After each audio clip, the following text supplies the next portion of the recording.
Hi, I don't have an intro. I should have an intro, but You should have an intro.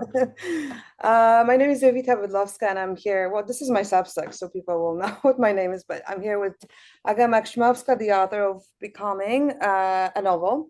And we're going to talk about the craft of writing novels, the craft of writing in general. And I really want to talk to you about time as well. Mhm. And I'm just going to get into it. Or, Sure thing. cool. Well, thanks for having me. This is Yes, so of nice to be on course. your Substack.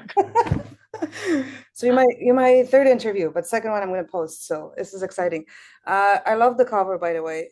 It does make me feel calmer when I look at it. Good. Have you heard about the blue theory before? I think I have, but remind me. So it's just simply looking at a color blue or anything that's reminiscent of water is supposed to be really calming. So becoming blue, I was like, is there any relation to that in this, or was it just a Well, it's just to fake you out because the book is not calm at all. So it's just to get you in thinking one thing, but then it'll just okay. surprise you. I I'm mean, not supposed to be calm while while looking at the it. ideal Yeah. the ideal state, the desired state for sure. But yes, it's set on the Baltic coast, so it's a little bit of the sea inspiration, and Mhm. and I think it's aspirational, not necessarily the reality of the book, but I do love the cover too. Yeah, it's beautiful. So yeah, maybe you can tell me a little bit about it, just like without giving too much away, but enough to like what's your not elevator pitch, but what would you say about it? Well, I would say it's about that time in your late 20s, early 30s when you're feeling like you're going nowhere, you're feeling stalled. I wanted to write a book um, about so many things, really, but just that period in life when you're supposed to be happy, but you're not. You're sort of installed in that first job. You're making money, but you still have debt. Mhm. You don't have intergenerational wealth to kind of pull you out of your doldrums. So you're kind of feeling like you're just kind of Yeah. a hamster in the wheel, and you're like, everything is fine, everything is great, I have all the things on paper, but yet I'm not feeling really happy and fulfilled. So it's about that kind of disappointment, that malaise, the Yeah. the the Yeah. dissatisfaction, the dissatisfaction that often happens with finding yourself in a place that's supposed to be good on paper but does not feel good in your soul.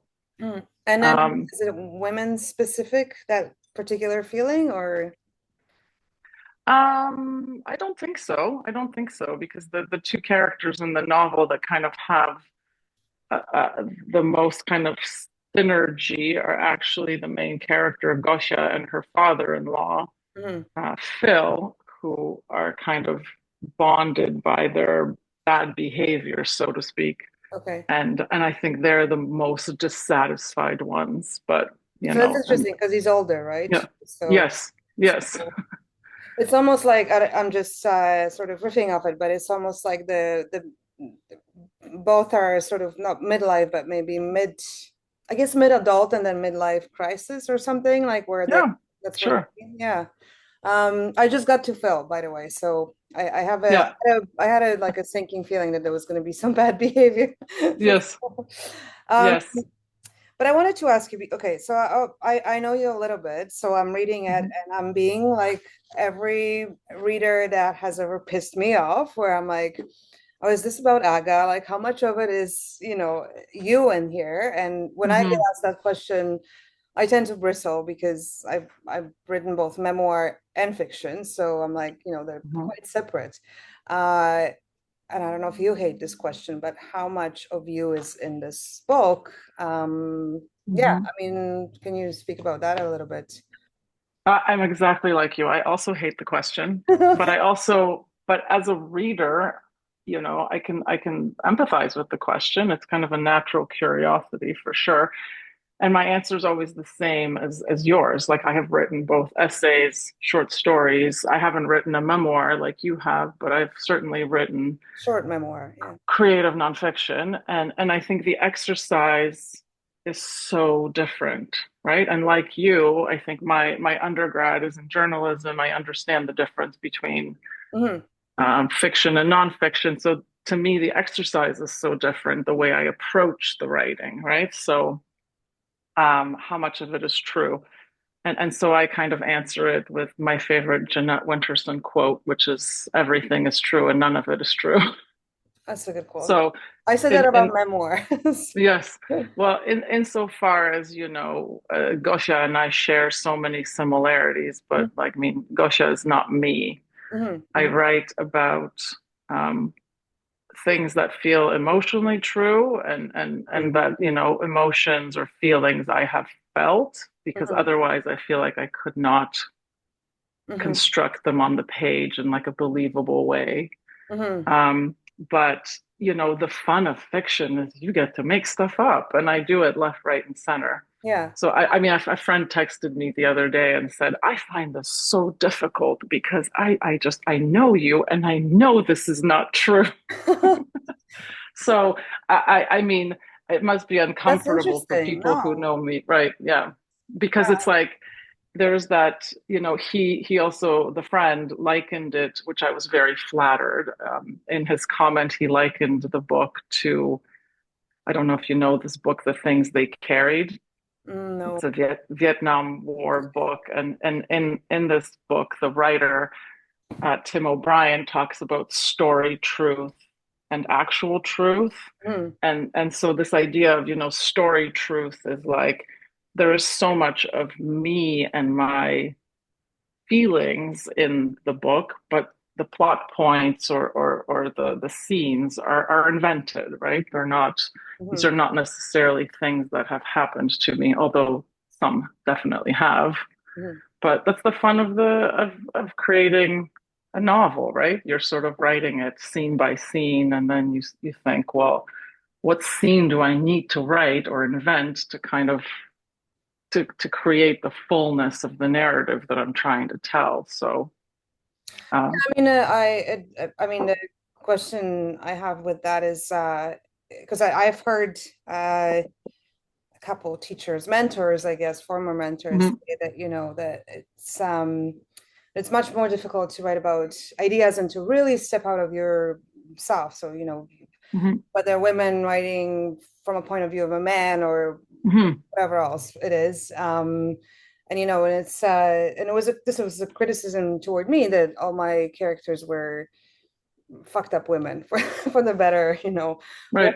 and I tried to write them younger, older, etc., except for one character. But do you find that that's something like I don't? It's hard to tell. I know because speaking of time, I know it takes you a while to produce a novel, but do you have any interest in producing something down the line that's completely not you? Uh, I don't know, as an exercise, or is that any desire at all?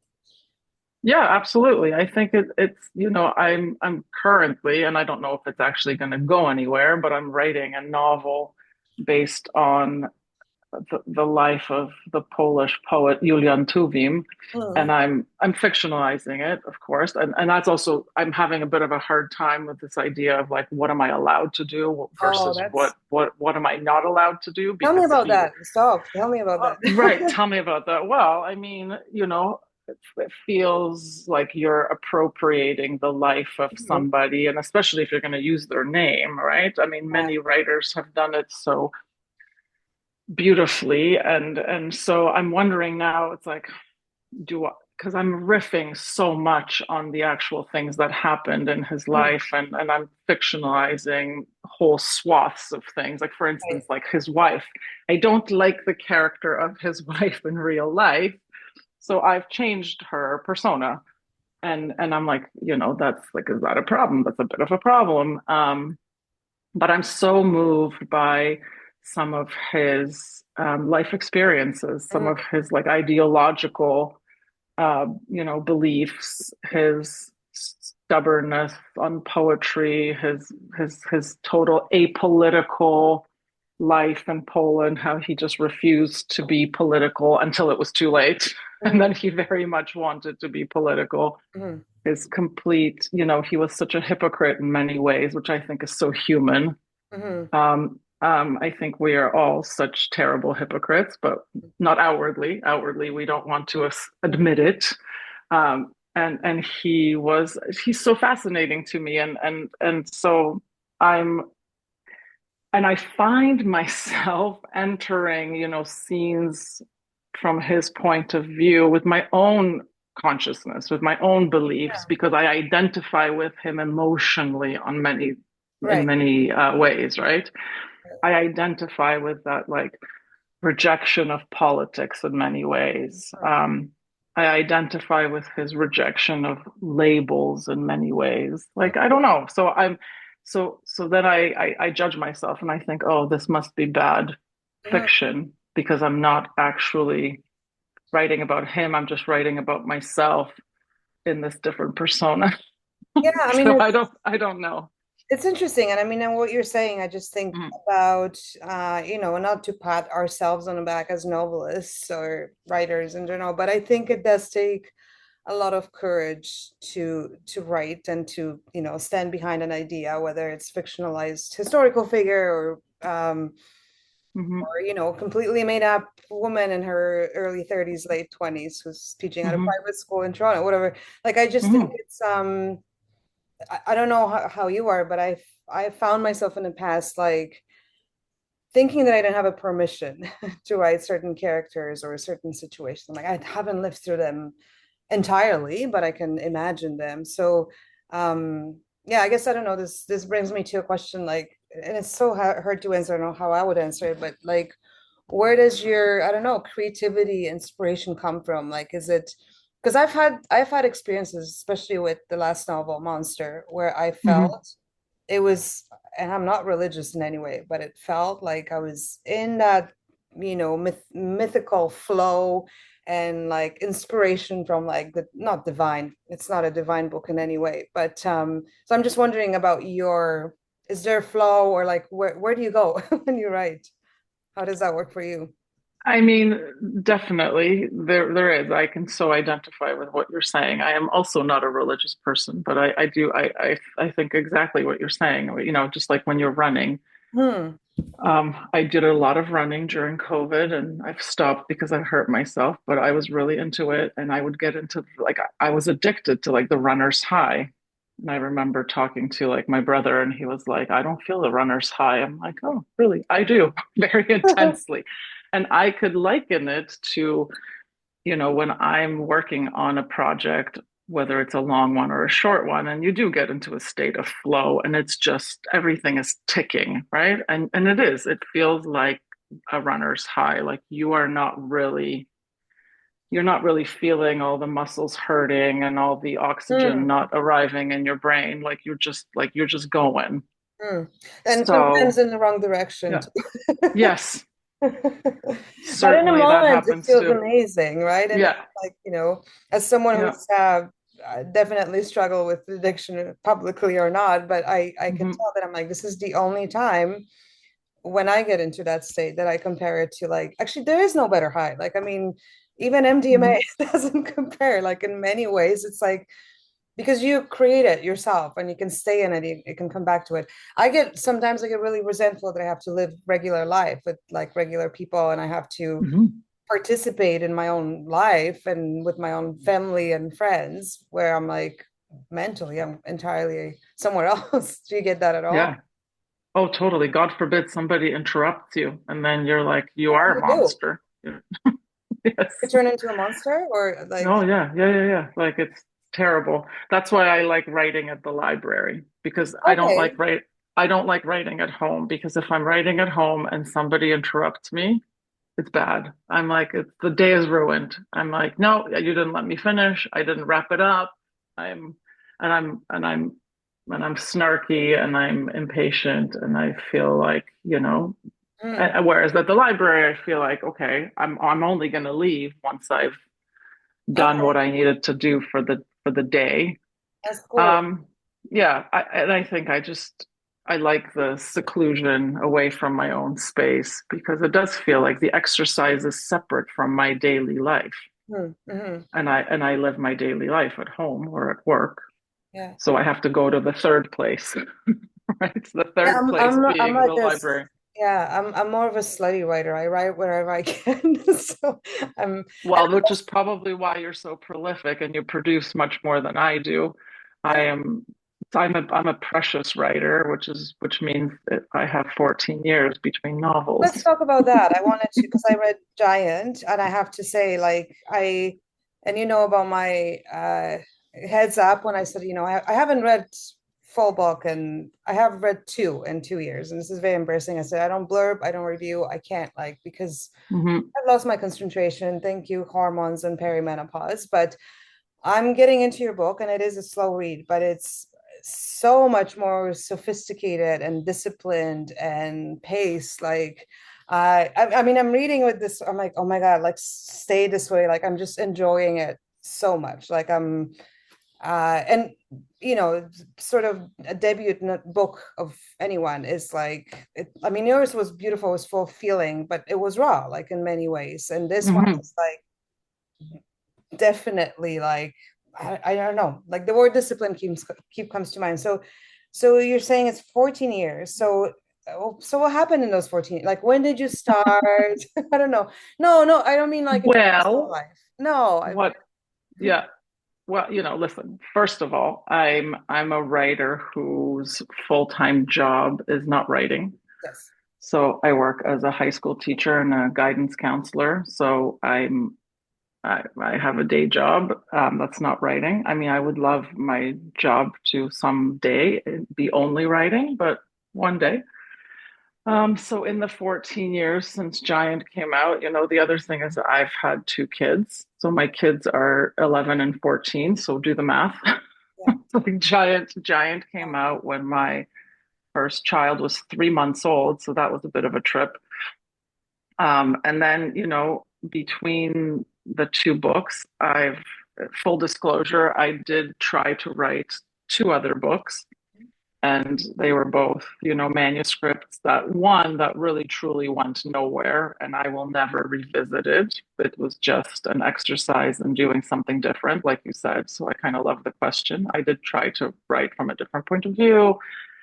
I was trying to, write something more commercial.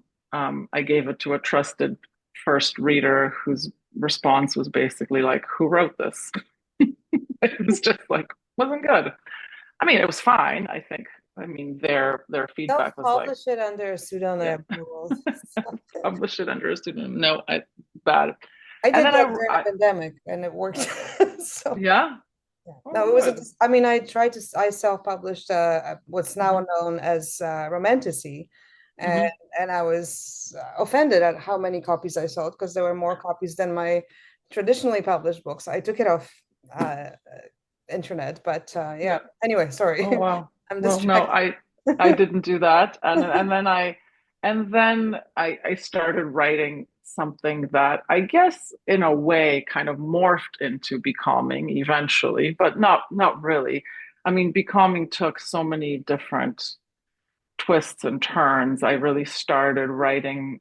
I mean, I riff on this in the book. I really started writing a book about my severed relationship with my sister, Mm, um, and so I wrote that manuscript, and it really also didn't really go anywhere. I even got a grant for it. I was very chuffed. I was like, okay, there's support, there's interest. But it was, and that very much straddled the line between like memoir and autofiction way more. mhm. And so I say I like or I riff on it because I think there's a point in and Becoming. At one point I say, my relationship with my sister will get its own novel one day. Mhm, I'm mhm. just having fun there. Um, and then I had this like aha moment that it was going to be a book about dads, about fathers, because in Giant, Gosha is very focused on, calling her own dad a deadbeat dad and how he's so useless and worthless and like he doesn't mean anything to her, which is, of course, just, posturing. He does mean a great deal to her. And so she kind of gets to know him again as an adult. Mm, And so that's what the book was about. So I wrote an entire first draft about Gosha and Peter having children. So they had children, and then their dads are also in the picture, but it just like wasn't working. mm, And I made the joke at my book launch that it wasn't working because Gosha and Peter were too mired in like the daily life of child rearing, and all they were doing was like making lunches and doing bedtime, and it was like not a good book. So then my epiphany was like, I got to get rid of the kids. Some of my kids were scandalized. They were like, "What? You took us out of the book? no, Like but I it love wasn't that. you." Yeah. No, but It I was, mean, this is another weird thing that happens where yeah. your life bleeds into the book, and then it just Hmm. like, I mean, Monster. I called it autofiction for many reasons, to the point where I, name my protagonist Jovita, because I was just Right. like, I'm just gonna make things easy for myself here, right? Yeah. Yeah, and of and I also like, this is a totally separate conversation. I would love to have it with all kinds of authors, but about all these, these books that never see the light of day. I mean, Hmm. they are something. I liken them to, and it's funny because we're talking about running. I'm not a runner, but I have noticed that especially people who are in recovery get into marathon running because it's, Hmm. extreme, and you probably get that runner's high, Yep. etc. Yep. I always say that all these like unfulfilled or unpublished books are like training for a marathon, and a marathon is Yes. a book that comes out, right? And it's Exactly. like, okay, it's Exactly. never wasted. It's not that I wasted, 60,000 words or whatever, and it's sitting. Yeah. I mean, you have two, I have four. So probably, I don't know. There's probably more than that, but four that I can think of. Yeah. So, Yeah. um, what else did I want to ask you? Let me just, oh my God, I'm lost my train of thought because I feel like I took myself into these corners. I like another thing, and maybe I'm like, maybe this is my own person. It's a sexy book. There's Well, yes. so I I'm waiting for more. I'm like, oh, this is exciting. It's definitely Hmm. a grown-up book, which I love. Can you talk about that a little bit? Well, yes, I got my first, somebody wrote a review of the book. And, I think you and I have talked about it. I am not a writer who cringes at reviews. I actually welcome them. I would love lots of reviews that are not just like panning the book or being super positive. I would like some really thoughtful, well considered criticism. So there was the first review and talked a lot about the sex in the book and something about heated rivalry and Oh, Canadianness, and which I thought was kind of funny. I love And to be honest, I don't see the book as like I wouldn't put sex in my elevator pitch about the book. No, I know, I but mean, I mean, I'm yeah. noticing it too because I mean, I often write about it, and people are often pointing it out, and I think like it's just like Hmm. any, well, not just like any other function, but it's like eating, like it just happens, and you can Exactly. make it really beautiful and exciting and Yeah. interesting, or Yeah. horrible, and it can illustrate something about the characters, etc. But I think just in Canlit, and I think this is changing, especially like we have so many heated rivalry is a great example. Yeah. You know, Yeah. not high literature, but it's sex, right? And I Yeah. think we still have this reputation of being prude and being very, Hmm. yeah, Puritan in our literature, even though, we're famous for publishing Bear in 1976, I think, Right. which is a book Yeah. about bestiality, etc. But Yeah. oh, so I just really appreciated that. So thank you. You're welcome. Well, I also think it's a part of a character's life. I Yeah, mean, and then young people, especially, yeah. yeah, and especially if you're talking about relationships, right? I mean, the book is very much about sex and also the absence of sex. Mhm. And I wanted to, juxtapose the two characters in the book who are in the relationship, who are Gosha and Peter. And I wanted to play a little bit with gender expectations. And she's the one who is, looking for more sex in the relationship, and he's the one who's looking for less of it in the relationship. And they both have very specific reasons for Mhm. that come from who they are and what they need and how they identify. Yeah. And that was so important in the book, is that like self-identification is like how we see ourselves and what it means to us to be in a relationship and to be whole, right? For Peter, his sexuality is very much attached to his um, hockey. He and it's the opposite of heated rivalry.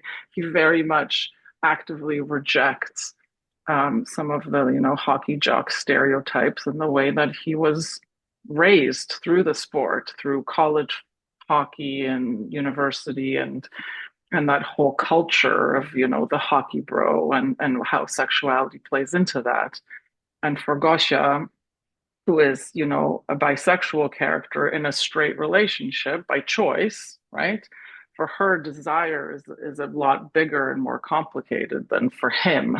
Mm. And so they're this like odd mix of like, what do we do with this problem? It's a puzzle that does not fit on so many levels, and on And so many levels it does, because they're very similar. They're both athletes, they're yeah, both former athletes, they have a lot in common, but they have this one big thing, which is their sex and sexuality that doesn't line up. yeah. And And so then they're trying, it's yeah. also a little unusual too that it's, that she's the more horny one, I guess, right? And Yes. I found that I was like, oh, fucking finally. Like, and Mhm. yeah, I don't think I've ever like read that because I like that you're going against, maybe, I don't know if it's a stereotype, but it's lovely. I think it's great. So we have about 12 minutes left, but Mhm. I wanted to leave the last part for the last 10 minutes. Well, I don't know if it's going Mhm. to 10 minutes. I'm sorry to like maybe surprise you with this, and I hope I'm not, but I would love to get a little lecture about the purse. The purse. Yes, let's talk And about the but purse. yeah, so and because I again and I understand even why you talk about the person, what you meant reading this, because I'm like, Mhm. this is definitely not the purse. This is a very well organized I don't know, not a purse, like it's a drawer and everything has its place, and Mhm. like nothing steers, to the side or whatever, which I love. So Mhm. tell me about the purse. Well, and I was in preparation for this Yes. interview. I tried to um, kind of look up where I found this, and I Oh, you think I'm a thing. I think I'm going to attribute it to Rebecca Rosenblum, who's a Canadian author, yep, who I love in yeah, who in 2017, I think, wrote a book that I really loved. It's not my typical genre. I think it's called So Much Love. Is that what it's called? Is it the Anyway, academic book? Oh, no, maybe not. no, it's before that. Yeah, okay. It's a creepy murdery book, but it's very good. I mean, her writing is exquisite. She's also quite prolific. She's like a big short story writer, right? Anyway, I remember reading that book and having it make a big impression on me. And I think somewhere in some kind of interview or blog, she talked about little tidbits that writers find or research or overhear, and we store them away in like our purse. And then we have this purse. And for me, those are my notebooks. Most people, most writers, they're either your notebooks or your, notes Mm. on your phone. And so, 14 years between books, I have a lot of notes. I have a lot of little tidbits that I think are so genius, but might not be, but I love them. They're like my little darlings. And I just want to shove them in like all my stories and all my books. But I remember her saying, if you open your purse and it's like, and then you just like dump it into a novel manuscript, that's going to be a hot mess. That is like not what you want to do. And the job of a writer is to take that purse and, take out the like one or two things that are perfect for that story. And then you have to discard the rest, which is Hmm. just killer. And you don't really want to. Well, And it's there's a contradictory. term, kill your darlings, because you said darling. Yes. Being in journalism, you know what that means. Yes.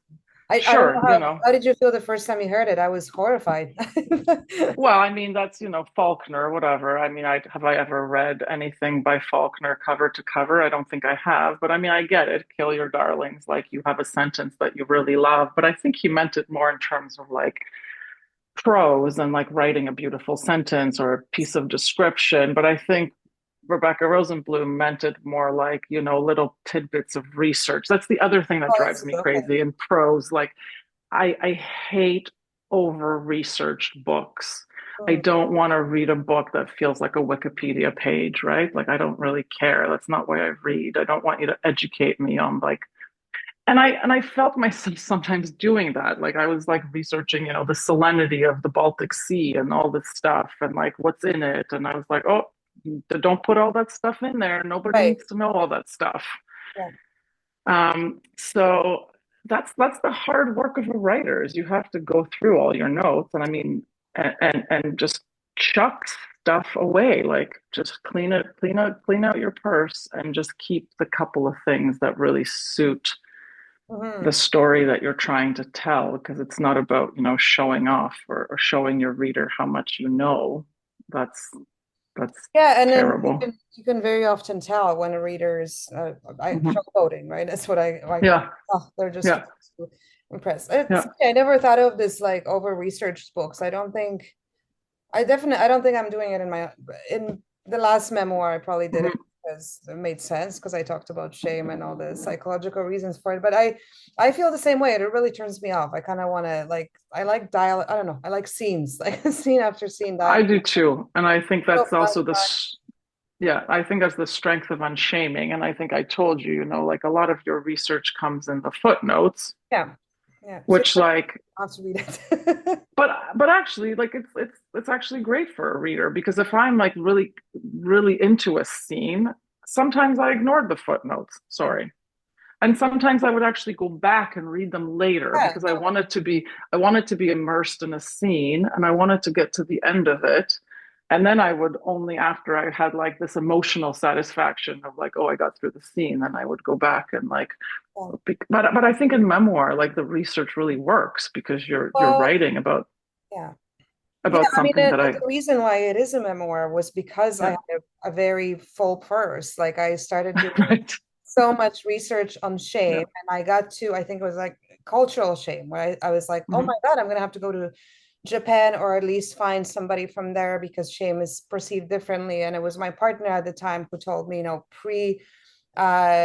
pre-contact there was no concept of shame, and a lot of indigenous cultures was brought on by the Christians and residential schools and all that. So I'm like, oh my, well, I can't do that justice possibly in one book because that's a whole. So I got overwhelmed by my purse, and which is why I made it into a memoir, because I thought that's just easier to Hmm. tell that story that of something more universal and stuff. So yeah, I don't know. And I lost my train of thought because I was going to ask you something else. What did you just say? Sorry, this is perimenopause. One of my No, I was just talking thoughts about your just gone. footnotes Yeah, and I was footnotes. talking about I don't know. over research books. Oh, I know what I was. Fun fact. So in my footnotes, there is one footnote that I jammed in there because I was like, I just love that I did this interview, and it was with the male dominatrix in New York. I don't know if you read that. Hmm. Hmm. But I read it now, and you know how you can tell in your book that something is like not quite clean. And so when I read it and I get to that footnote, and I was doing it when I was doing audiobook, I was like, I should have left that out because it's an interesting interview. It could be an article, it could be something else, but Hmm. it's like kind of out of the blue. I'm like, why is she suddenly talking to this guy? And that's in a footnote as well. I'm not saying that it Hmm. makes the book weaker, but I'm like, that was definitely one of those where I was like, I got to put it in there. And, I lost with Unshaming, I lost 60 pages of it too. That was another thing, about like in terms of telling a story, because I mean, I noticed you have flashbacks, but they're done so masterfully and very sort like you're not overwhelming me with all this like, oh, let's take you back for 17 Right. chapters and just so we understand everybody's motivations. Like it's very subtle, it's very well done. And I Hmm. found in Unshaming, I had this whole chapter about limerence and shame of specifically being dumped or broken up with. And I was like, I was really interested in that. Hmm. It made no sense in the whole story that I was telling. Right. But that's a part of the process. And I have to say, like, I can't take all the credit for that because that's where you have a very skilled editor, right? My editor on Becoming, a woman by the name of Diane Young, was wonderful. She really kind of took me to task on a couple of things. The book actually has a completely different ending than the Mm. one that I submitted. Like we're missing a whole big, pretty chunky chapter at the end. Are you good And with when that? she, yeah, and then when she floated the idea to like, end it where it currently ends, at first I was like, oh, scandalized. But then then again, it like, she made it cleaner, she made it slimmer and a lot more focused. And that's where, it's the purse stuff is all a part of the process. And then you need somebody like a Marie Kondo to be like, nope, like Yes. That's, declutter, that's so right? funny. I literally this morning was writing about Marie Kondo. So there you go. Oh, Telepathy. weird. Yes. Weird. Yes. Okay. Well, this was great. I'm gonna pause this now. Is that okay? Yes. Yes, Good. So this is Becoming, and you can get it in independent bookstores mostly, right? And what else? Well, everywhere. and oh yes, and we have an event on June the 10th at 7 p.m. Is it at Ben McNally? It's at 5 p.m. Why did I It say is, 7? you said 7, but it's you're going to go to work on Wednesday, and then right after work at 5 o'clock, you're going to come to Ben McNally, Thank you. and we're Thank you going to so talk about all the Poland things. yes, and I'm gonna leave that for then because Yeah. it's really I love talking about location and why we choose the locations that we do. Mm-hmm. It's a part of it's a character in a book and in yours especially. So 100%. Well, and yours too. That's why I'm excited to talk to you about it. yeah, drunk Poland and sober Poland. That's right. Uh, Thank you so much. Thank you, Evita.